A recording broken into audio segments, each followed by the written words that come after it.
교회 내 성폭력은 계속 일어나고 있지만 교단의 대응은 미흡하기만 합니다.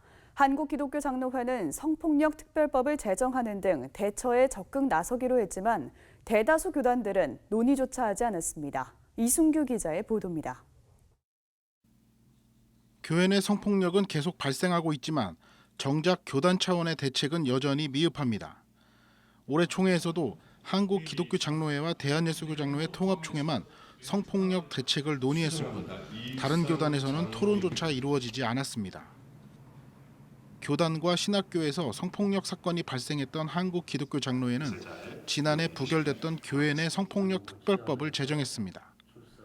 지난해 총대들은 성폭력은 사회법에서 처벌이 가능한데 굳이 교회에서까지 법을 제정해야 하느냐는 논리로 특별법 제정을 받아들이지 않았습니다. 하지만 올해는 분위기가 달라졌습니다. 지난해 벌어진 한신대 교수의 성폭력 사건으로 인해 교단 내에서도 성폭력 특별법 제정이 필요하다는 인식이 확산됐기 때문입니다. 다만 기장총회는 특별법이 교단 헌법과 충돌하는 부분은 없는지 면밀히 검토한 뒤 수정할 경우 내년 총회에 재상정해 토론 없이 받기로 결정했습니다.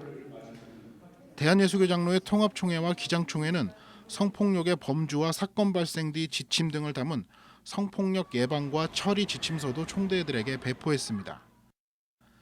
예장통합총회는 성폭력 사건이 발생할 경우 성폭력 관련 전문가를 포함해 5인에서 9인까지 홀수로 대책위원회를 구성하고 피해자를 우선 보호한 뒤 가해자를 격리해야 한다는 지침을 내렸습니다. 또 가해자가 목사나 장로라면 활동을 중지시키고 교회는 심의 결정까지 사직서 수리도 보류하라고 말했습니다. 기장총회 역시 언어폭력 등 성폭력의 범주와 구체적 예시까지 수록한 지침서를 총대들에게 배포했습니다.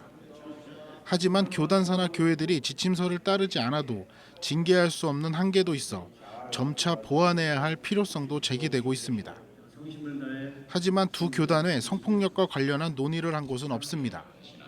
대한예수교장로회 합동총회는 8년째 목회자 윤리강령 제정 헌의안이 올라갔지만 총대들의 반대로 부결됐습니다.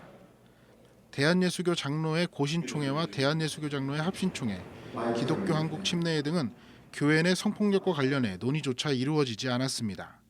CBS 뉴스 이순규입니다.